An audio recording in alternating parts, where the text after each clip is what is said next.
technology is becoming a lot more human by design. Historically, technology was clunky. You needed to have an advanced degree in order to be able to interact with it. But now technology is starting to mimic some of the characteristics of what makes us human. Iliana Oris Valiente is not your average executive. She's a blockchain pioneer, an AI advocate, and a passionate voice for human potential. She's also the youngest ever managing director in the history of Accenture. Iliana's title also includes Head of Innovation in Environmental, Social, and Governance at Accenture Canada. She works with senior executives and boards to support their strategic transformation journeys. She also leads multi-disciplinary teams across design, data, and technology, focusing on cross-industry initiatives in emergent areas such as GenAI, metaverse, and sustainability.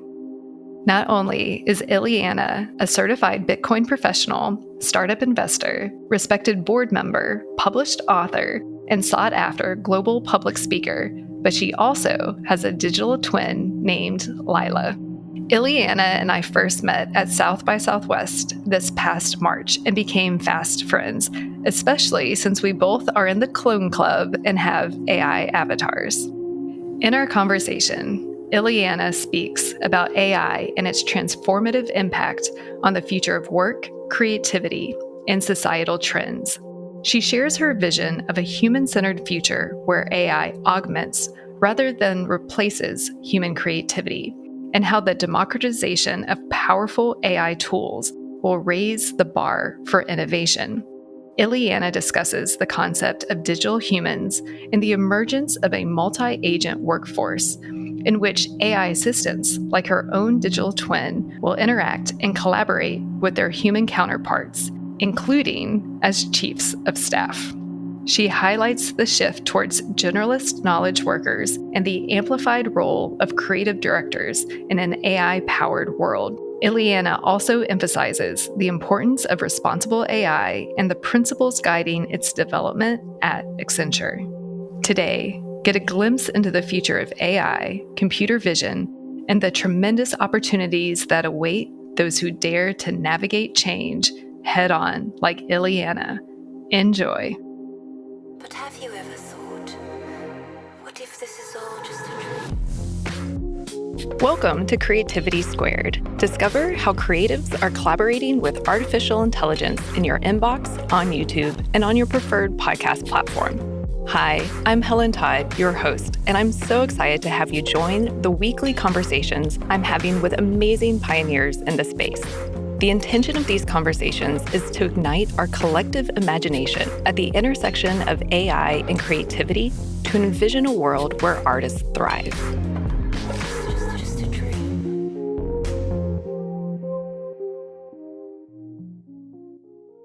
Iliana, welcome to Creativity Squared. It is so good to have you on the show. Thanks so much for having me. I feel like we were bound to meet at some point because we were both at the same conferences and didn't know it, but it was Rob Richardson who put us in touch, and we finally met at South by Southwest this past year. So big shout out to Rob for that, because it's such a joy to know you and so excited to get the Creativity Squared community to meet you. And for those who are meeting you for the first time, can you share a bit about your origin story and your role as the managing director and innovation lead at Accenture Canada? Absolutely. So I wear a couple of different hats.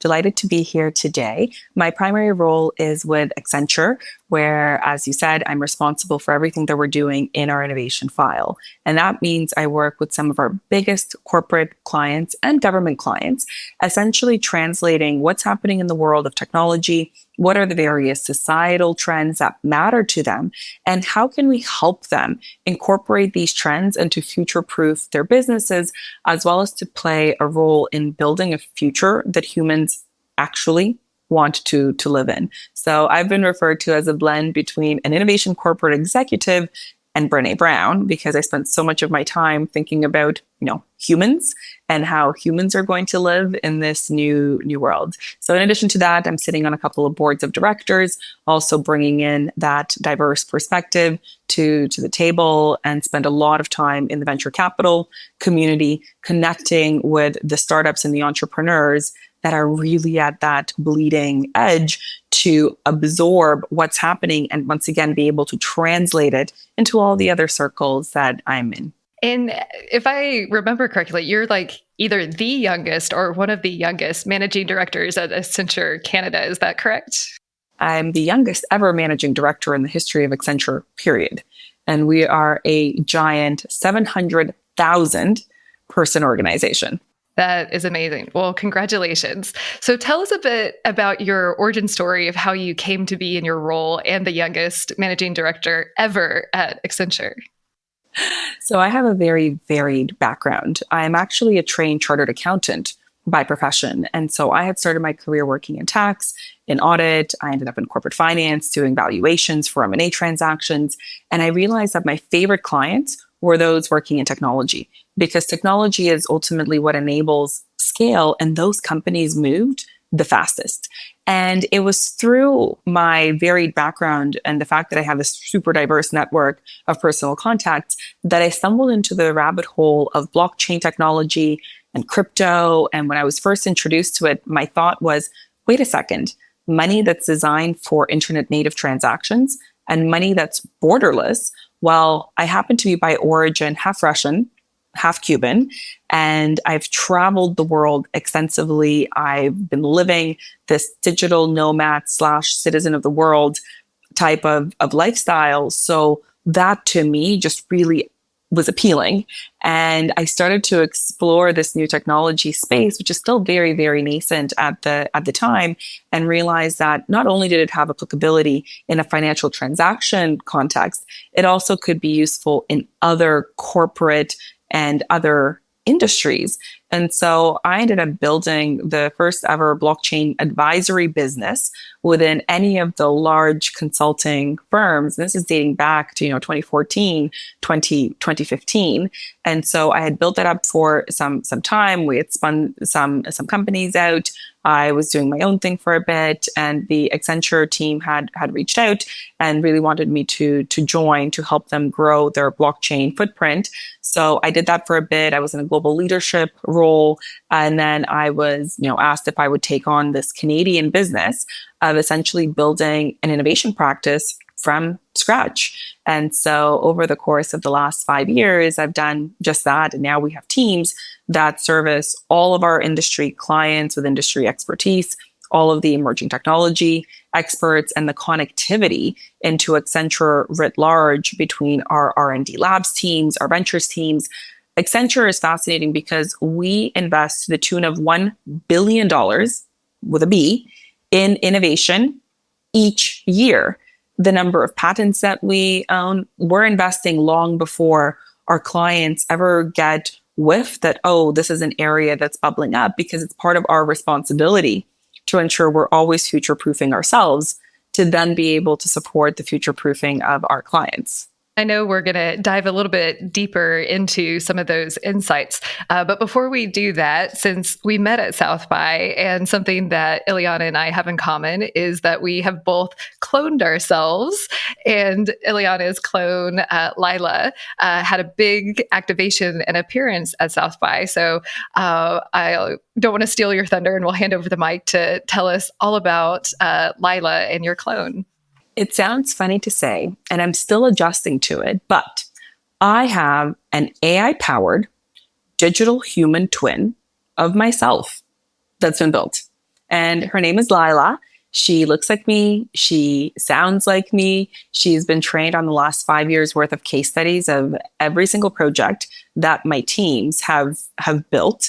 And she has that infinite memory, in addition to being trained on a number of Accenture pieces of research and thought leadership, transcripts of talks that I've delivered on various conference stages, what I've published, my personality assessments. And so, yes, it's been this really fascinating experiment of what does it mean to be human? What does it mean to essentially have a clone of yourself? How could she be useful to me? And what do digital humans as a whole mean for society and for the future of work? And how do we really prepare for that future that's not on this so distant horizon, if you will? This is technology that now exists today, and we are actively living and breathing it day by day. Oh, I love that you were so early on the blockchain and jumping early on the clone train as well. So tell us about the South by Southwest activation, because that was very specific and using Laila to help almost like as a concierge, which is like a great use case now. So tell us like what happened at South by. I love conferences and I attend lots of them. For anyone that attends a large conference, how much time do you think you've spent going through their agenda to figure out which sessions you should attend versus which ones don't make sense? If you attend a festival the size of South by, they have 15 pages on their website of session descriptions. You could easily spend an hour or 2 hours just building an itinerary, and then not to mention the conflicts, everything overlaps and they're in various venues. So this is a perfect example where a digital human can do at scale what a regular human cannot possibly do. And so we built this activation at South by where Laila could help attendees build a curated agenda. You would talk to her for 2 minutes, maybe 3 minutes. You'd introduce yourself, what you're interested in, what you're not interested in, what's your background, what are you hoping to accomplish? And out of that insight, she would build you a customized itinerary. It would appear on the iPad in front of you with a little QR code. You scan your QR code and ta-da, you're done. You don't need to spend the 2 hours of that interaction. And so at South by, it was fascinating because it was the first time we had made Laila available at this scale to the general public, the general conference going public. And we wanted to test a couple of things. One was how receptive were conference goers to interacting with a digital human twin? Would they find it helpful? Would they find it weird, uncanny? Was it better if I was standing right next to Laila, or if they were interacting with Laila on a standalone basis? And then more importantly, could we train her on this data to be able to respond to the needs of the attendees? And the experiment was very successful.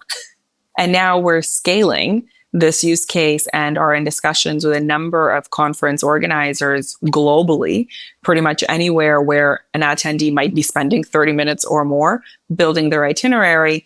Being able to use one of these digital concierges in advance and during the event is super helpful.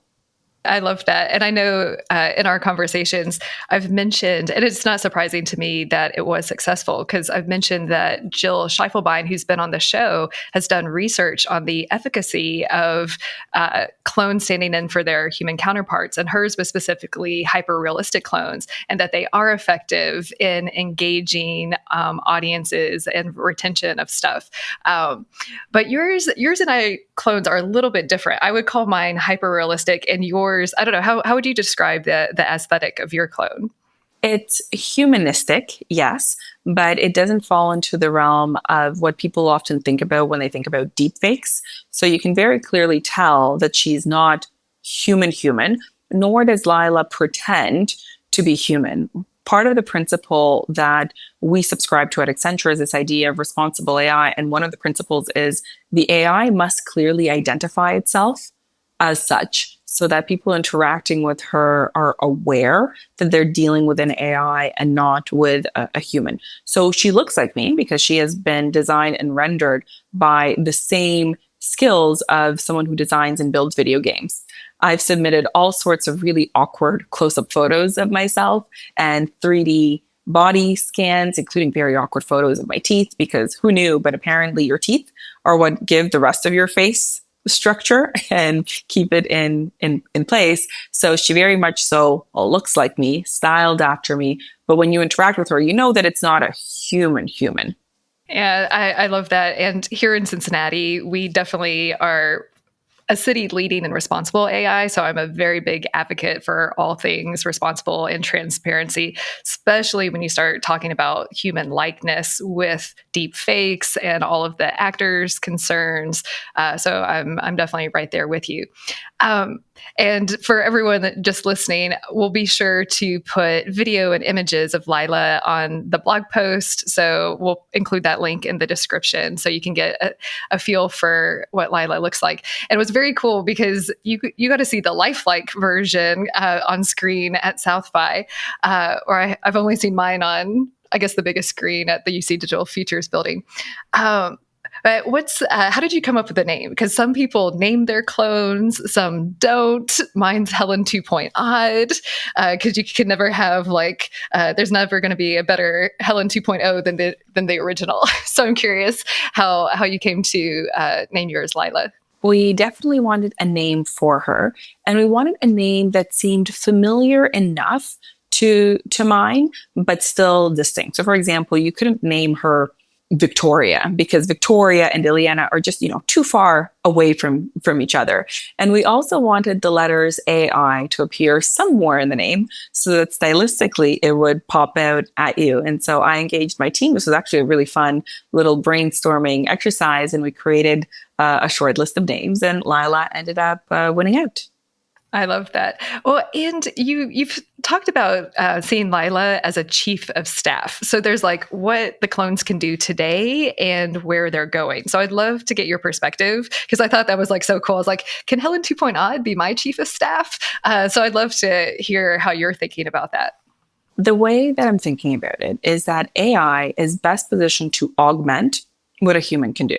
And for as long as I can remember, I have joked that if I had a magical superpower, it would be the ability to teleport myself and to be in all the places that I need to be in simultaneously. And now with AI and with these digital humans, we're finally getting closer and closer to that ultimate reality. Now, when it comes to my regular work week, there's usually at least 2 or 3 times a week that somebody calls me and says, "Hi, Iliana, we're doing a project with a client in the XYZ industry and they're experiencing pain point ABC. Have you done anything along these lines before?" And I have to stop and I think about this and I go through my Rolodex and all the projects we've ever done. And I respond by saying, "Yes, actually, you should look at this case study and this case study. And here's your point of contact. And this is the report that you should read to get yourself up to speed." And then they go off and they do their thing and they come back to me for a follow-up conversation. But what if I'm not available for that initial call? What if I'm on holidays? What if I'm sick that day? What if I'm just not available and my calendar is blocked for the next 2 weeks? Does that conversation get delayed?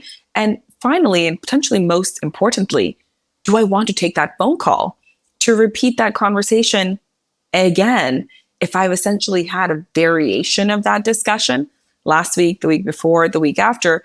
Is that the highest and best use of my time? No. And I feel strongly that humans will be a lot happier if we allowed them to do what is in each individual's highest and best use and be in that zone of genius, not being distracted by everything else. Highest and best use, interestingly enough, though, is a term that comes from the real estate world of how do you want to develop a plot of land. But I think it's very appropriate and apt when we think about humans in this AI-powered world. And so the intention for Laila is for her to grow into my chief of staff.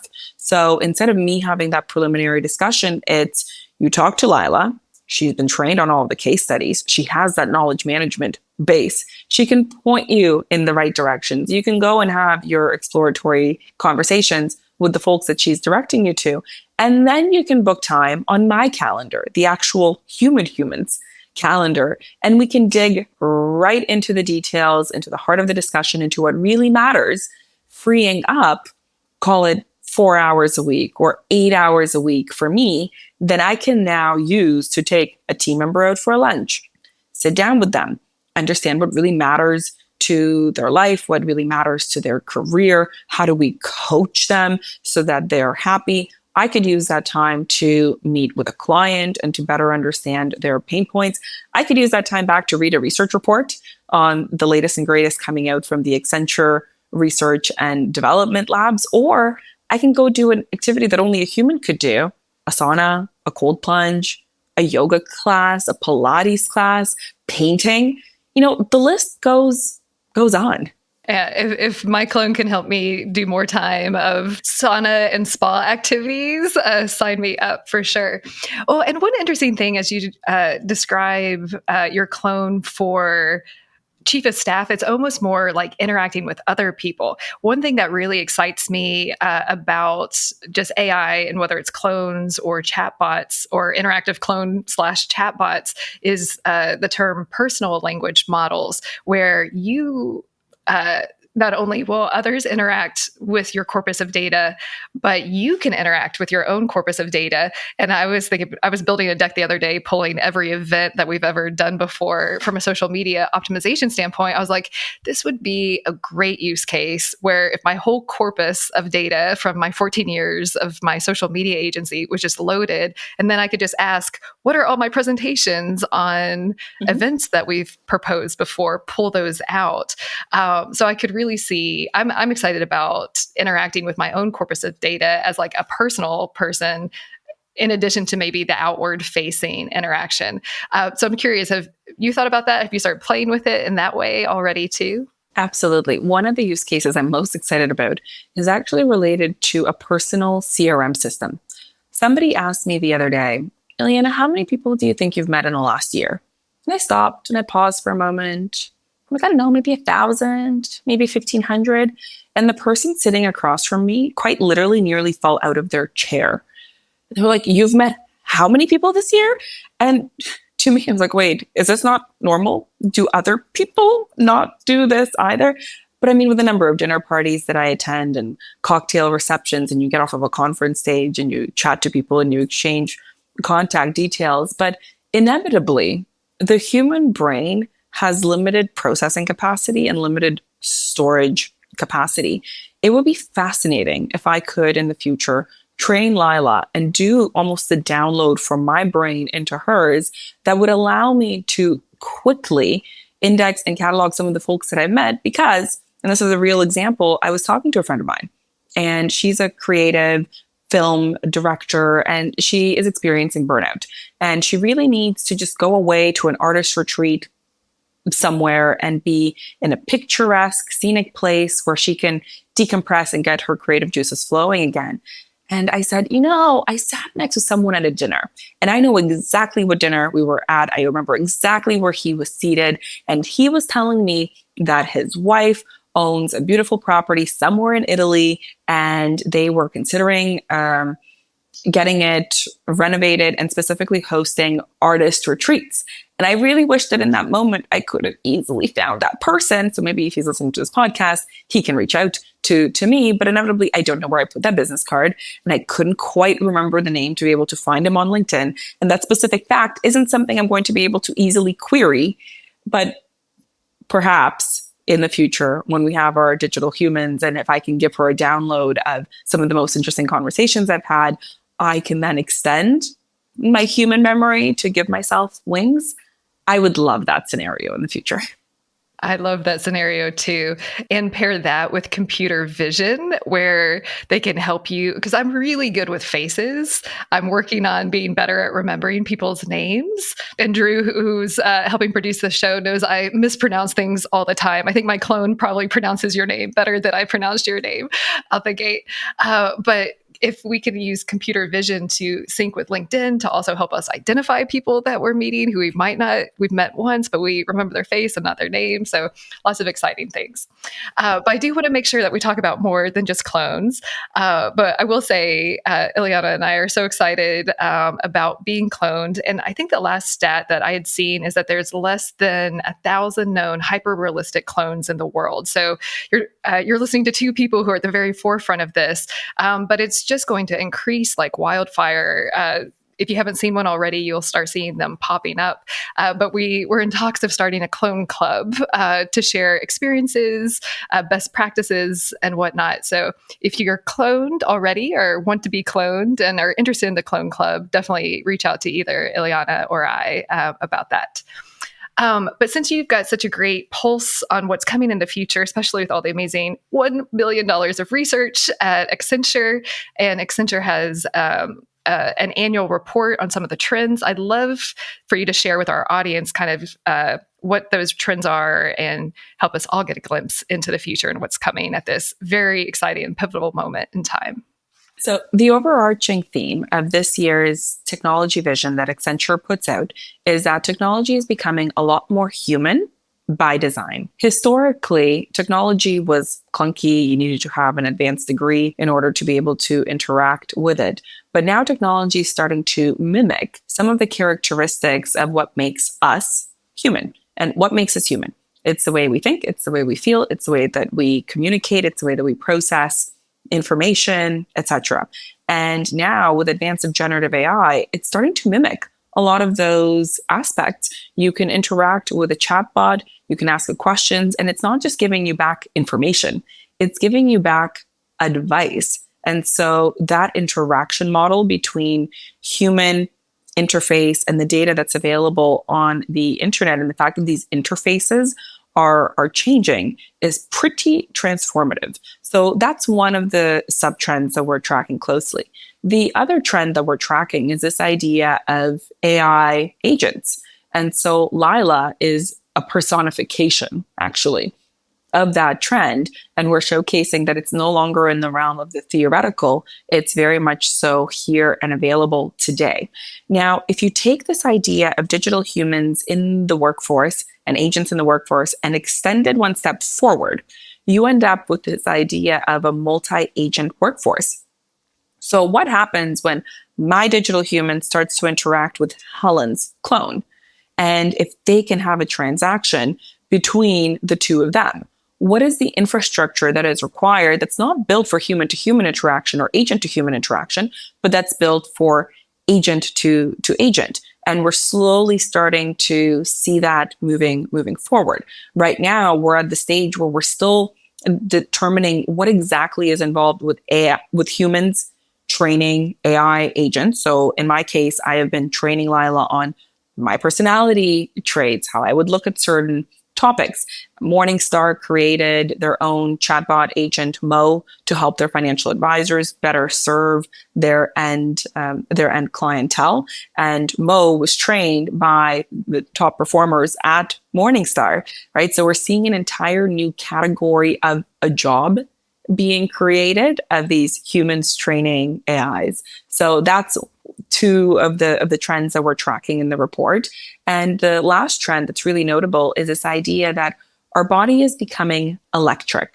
So now I'm wearing my Aura ring. For those who can't see, the Aura ring, I am literally obsessed with this thing because it's a wearable device, and I wake up in the morning and I look up my sleep score and it's super accurate in the measurements that it gives me. This is something that I'm wearing on me. But what happens when we have more and more implanted devices within us that help us better understand our own bodies and our own minds? Because yes, we have started to explore the frontier of outer space, and we've been exploring the bottoms of the oceans, or attempting to.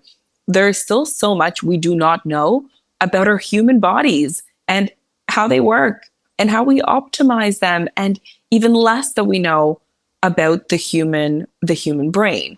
And so exploring these frontiers and brain computer interfaces, the implantable devices for those with limb mobility issues and impairments and amputees, this is going to be a fascinating frontier. And I happen to sit on the board of directors of one of the biggest hospitals in Canada, Sunnybrook Hospital, widely regarded as one of the top 25 hospitals globally. And it's just fascinating to be paying attention to what's in this frontier of startup land and the research labs, and how are we going to start applying this in healthcare of patients today to make our lives in the future better. Thank you for giving us the high level rundown. And we actually, at the time of this recording, an episode with Maddie Bell, who we discussed the rise of the AI agents as really like the next wave of AI that's coming. So it's really great to hear. And one thing that you mentioned before we started recording is Marriott is doing something really interesting with digital humans and as an AI agent. And I was wondering if you could share that use case and example of like a real world example of this coming to life from a big brand. So, according to Accenture research, 60% of travelers said that they were open to using a digital human or AI agent to help them find and book a trip. And 65% of respondents were open to having an AI agent playing a much more proactive role in helping them throughout the trip planning process to give proactive types of recommendations. And so for me, I travel a lot. I am a big proponent of this idea of digital nomads being a secular trend that is only going to increase as people realize that, wait a second, you can really work from anywhere so long as you have your phone, your computer, your brain, your notebook, depending on what type of work you are doing. And so it's fascinating for me to pay attention to how AI and new technology trends are going to be shaping that travel experience. And so Marriott is leading the charge, and they have been rolling out this new AI agent that they're calling Ren AI as a short form for Renaissance, the Renaissance Hotel chain. And Ren AI is essentially the employee at a hotel that has been augmented to be able to provide you with all recommendations of where to go eat, where to go shop, all of the must visit tourist attractions connected to any of the local happenings, festivals that are in town, and connected to your own personalized history of what are the things that you typically like, and having this agent available at your fingertips before you even leave for your trip, I think is just a really powerful way to illustrate that this technology is starting to come to life, and digital humans have applicability in a number of different sectors, from travel and hospitality to retail to public service to making twins of executives to make the executives' lives easier. Just out of curiosity, do you know what data that their Ren AI is trained on for their concierge services? Mm-hmm. So I know that it has been trained by the individuals who work for the company, in addition to everything that powers their current reservation systems and all the guidebooks that Marriott usually is able to put out on a certain destination, plus connected to the wealth of resources available on the internet. One thing that I was thinking as you were saying that, and going back to an earlier comment of a new job role of training these chatbots, like I could see that travel influencers of the future not only have their travel blogs, but licenses with certain chatbots. So like the Marriott AI concierge has certain data that maybe the TripAdvisor travel concierge, because it's been trained on different data, or more bespoke if it's I don't know, maybe one of the higher end hotels too. So yeah, very, very interesting how this could play out. But going into another report, since the show is at the intersection of AI and creativity, you were also talking about a report how CMOs, chief marketing officers, are thinking about generative AI. So I was wondering if you could share some of your insights on that front. Mm-hmm. The big takeaway from that report is that creativity is going to be augmented by AI as opposed to replaced by AI. And what happens when everyone has tools at their disposal in order to be able to create content? The bar is going to increase, and creativity is going to become even more of a differentiator. I mean, as a funny story, I was at a dinner in Berlin a couple of nights ago, and I was talking to a business executive, business magnate, who has been building art, AI-powered art in his spare time. This is not someone that you would ever expect to be in that domain, but it's just interesting to see how the AI is unleashing extensive creativity.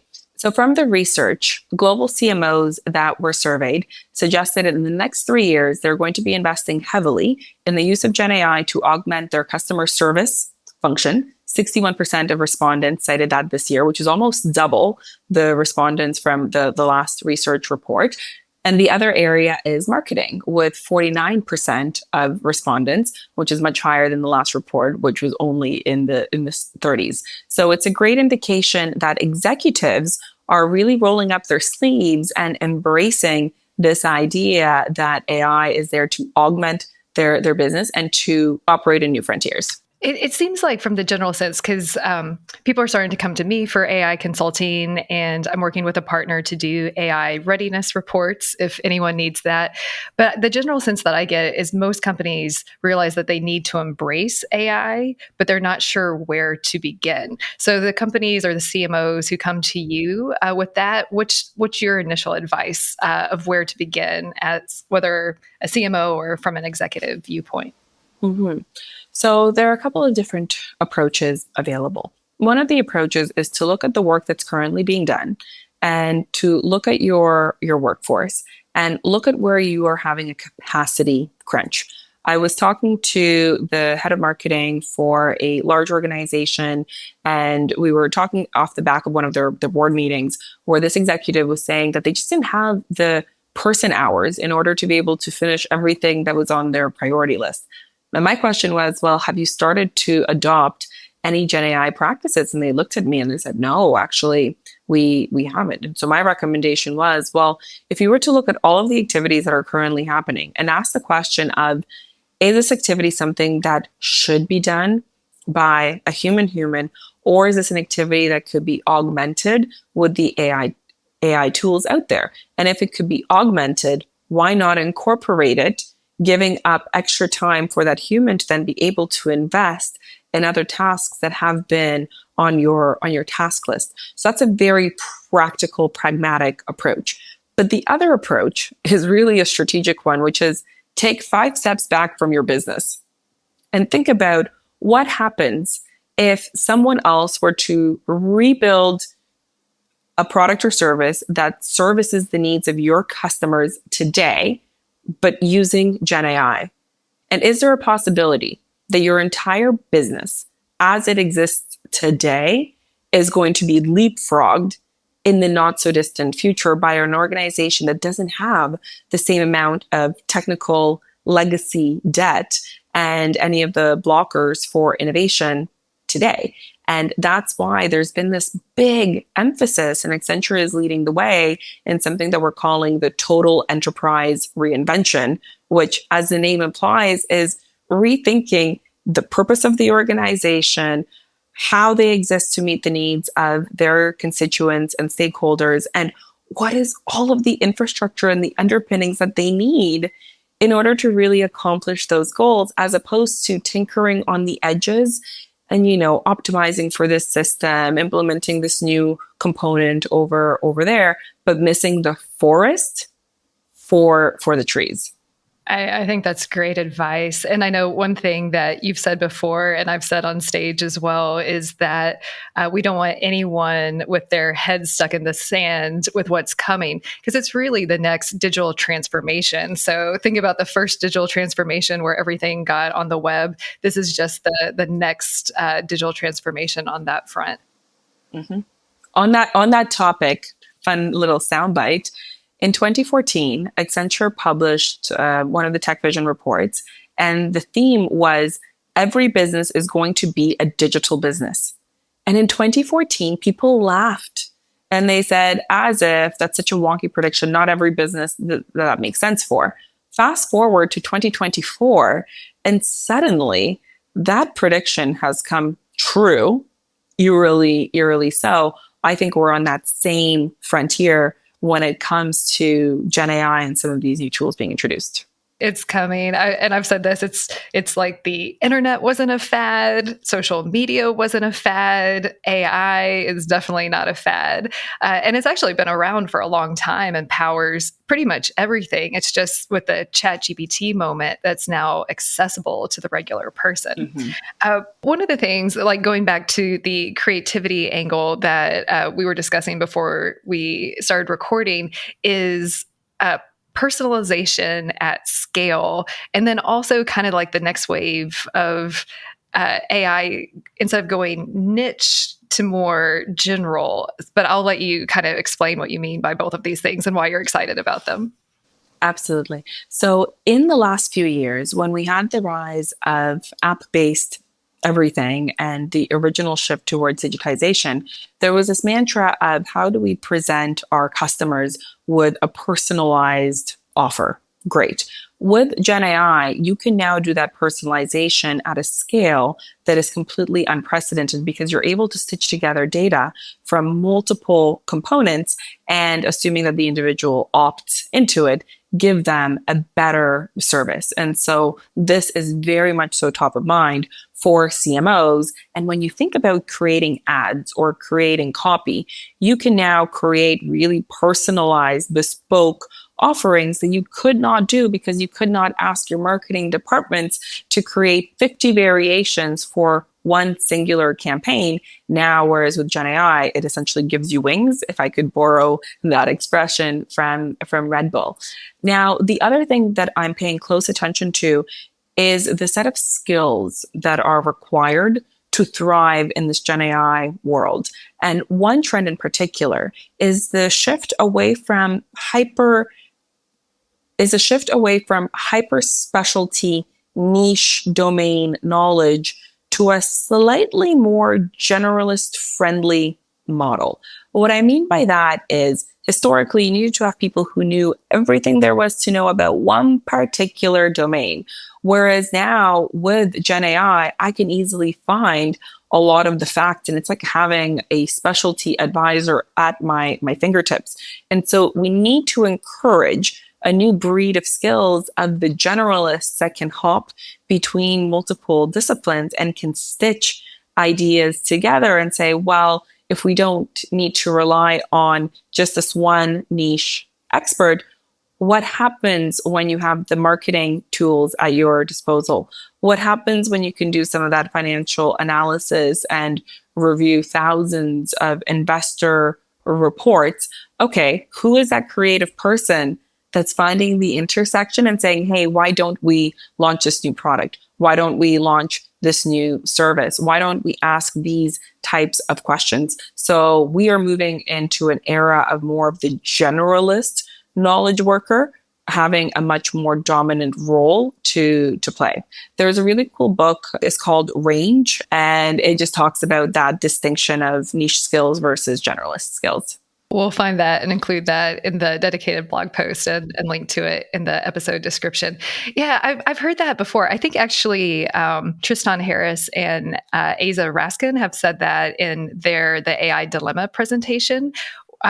It was in a different context, but the same thing of like to create, traditional film industry, you would specialize in lighting or cinematography or script writing and have like just niches within that art form. But now, as long as you can communicate the idea, the text to video, you can do everything.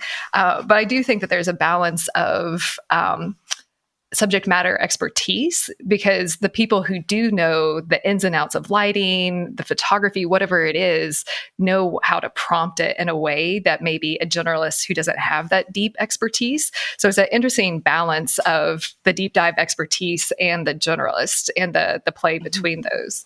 Absolutely. The role of the creative director is going to be amplified because I now, as a non-visually inclined human, can quickly build a concept visual using the tools that exist today and take this concept visual to a creative director and say, I'm thinking of something along these lines. And now they can take it and they can run with it. As opposed to before, I would work with my creative director. They'd come back to me with a draft. I'm like, it didn't quite fit the mark. And they're going back 5 times over to try to see if they can capture the style and the tone of what I had in my brain. Whereas now we can short circuit that entire exercise. And I, as a non-visual graphics design person, can build that mock-up, can build that visual identity as a starting jumping off point. But that role of the creative director is going to become only more important and elevated.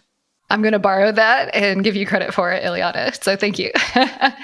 Well, I know we could go on and on, but we're coming to the close of the interview, and I have a few last questions for you.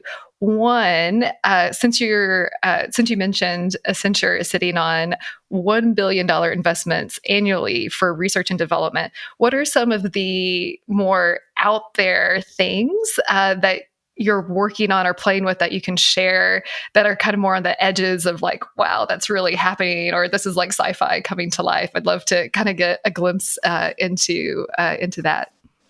One of the areas that we're investing in heavily is space. Outer space exploration, which we see as absolutely one of the upcoming frontiers. And it's no longer in the realm of science fiction. One of the companies that we have invested in is Planet. And what they have are low orbit satellites that are essentially capturing images of the Earth.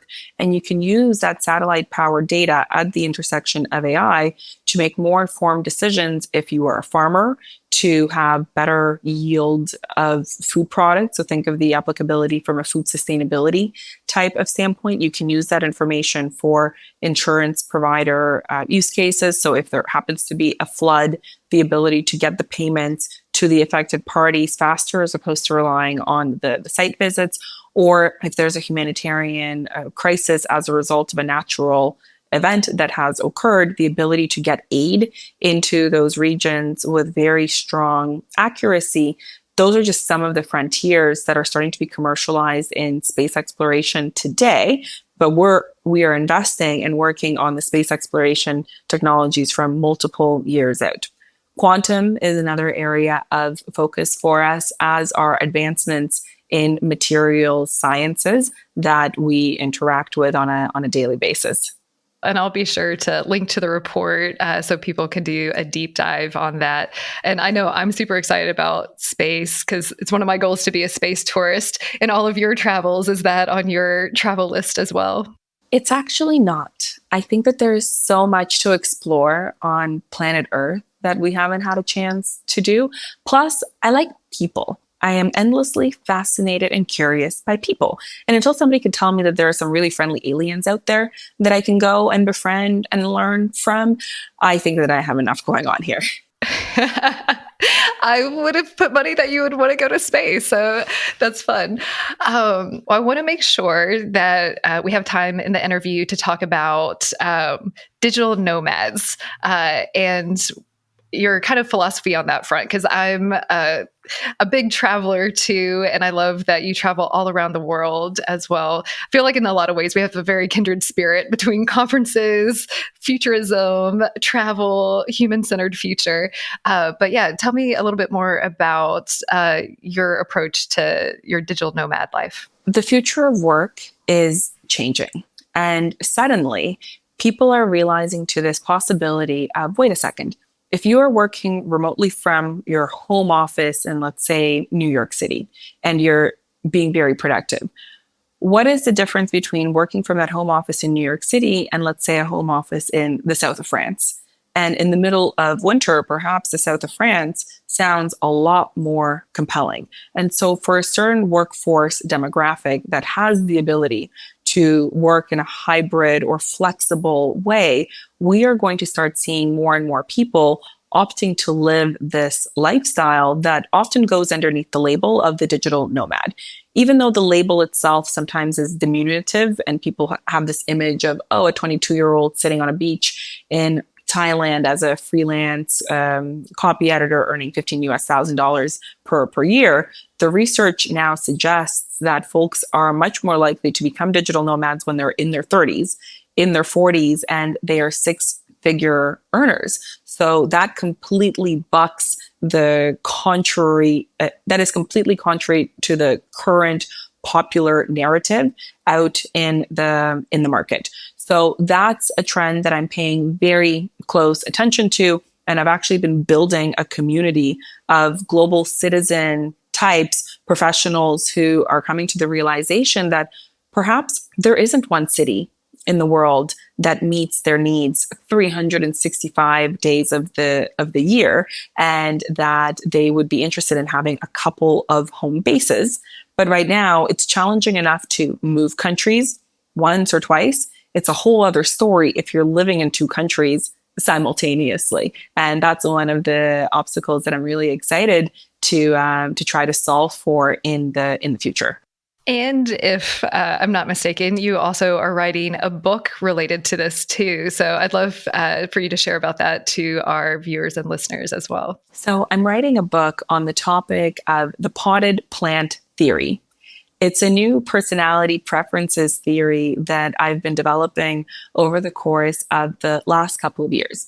And it suggests that people exist on a spectrum with varying needs for certainty versus stability in their life, and a varying amount of resources that they need in their life in order to feel secure, established, and to thrive.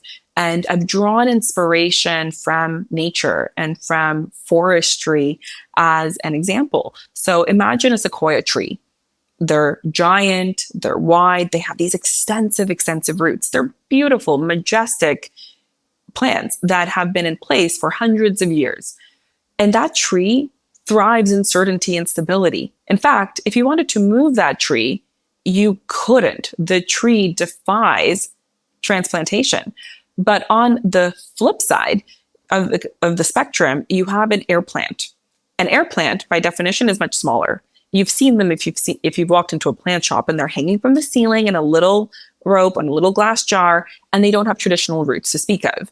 If you give them too much water or soil or fertilizer, they don't do well. They thrive in a low resource environment because they're able to absorb moisture from the air and the environment that they're in. And the human equivalent of an air plant thrives when they have a lot of novelty and adventure in their life. So they are high novelty, very low resource requirements. And so then you have in the middle red maple trees and potted plants. And so I'm writing this book to help people understand what their archetype is, how to better relate to other people in their life, and what this means from a work standpoint, a geographic mobility standpoint, and a personal relationships and dating perspective as well. I love it. Well, I'm so excited to read it when it comes out. And then one question that I like to ask all of my guests is, if you want our viewers and listeners to remember one thing, either from this conversation or in general, what's that one thing that you want them to walk away with? We have the ability to use technology and to use the various societal trends that are afoot to our maximum benefit to design and build a life that actually makes sense for us, for who you are as a person. And we've never had this much flexibility and this much power to design that future lifestyle for us. And I think that we would be remiss if we didn't take that opportunity, because it's easy and it's very natural tendency for us to say, the world is changing. There's too much happening. Let me go bury my head in the sand and pretend that nothing is happening, because it's easier to do than confronting the change in a head-on way. But I think that there is tremendous opportunity to tackling that change and saying, well, winds are shifting in this direction. How do I want to use the sail? Like, imagine the sail on a sailboat, to harness that to propel me to where it is that I'm trying to get to. That is an important, empowering message to counteract a lot of the scary doom and gloom scenarios that are out there. We have a lot more control and power and influence than we give ourselves credit for. That is so well stated, and a perfect note to end the interview on. And I am such a believer in everything you just said, that we are co-creators and that we need to be active participants in co-creating the future that we want to live in, a human-centered future. Mm-hmm. So, Iliana, thank you so much for sharing your time and all of your insights with us today. We'll definitely have to have you back on the show to check in on some of these trends and reports and how the Clone Club is coming together down the line. So thank you again. I would love that. Thank you so much for having me. Thank you for spending some time with us today. We're just getting started and would love your support. Subscribe to Creativity Squared on your preferred podcast platform and leave a review. It really helps. And I'd love to hear your feedback. What topics are you thinking about and want to dive into more? I invite you to visit creativitysquared.com to let me know. And while you're there, be sure to sign up for our free weekly newsletter so you can easily stay on top of all the latest news at the intersection of AI and creativity. Because it's so important to support artists, 10% of all revenue Creativity Squared generates will go to ArtsWave, a nationally recognized nonprofit that supports over 100 arts organizations.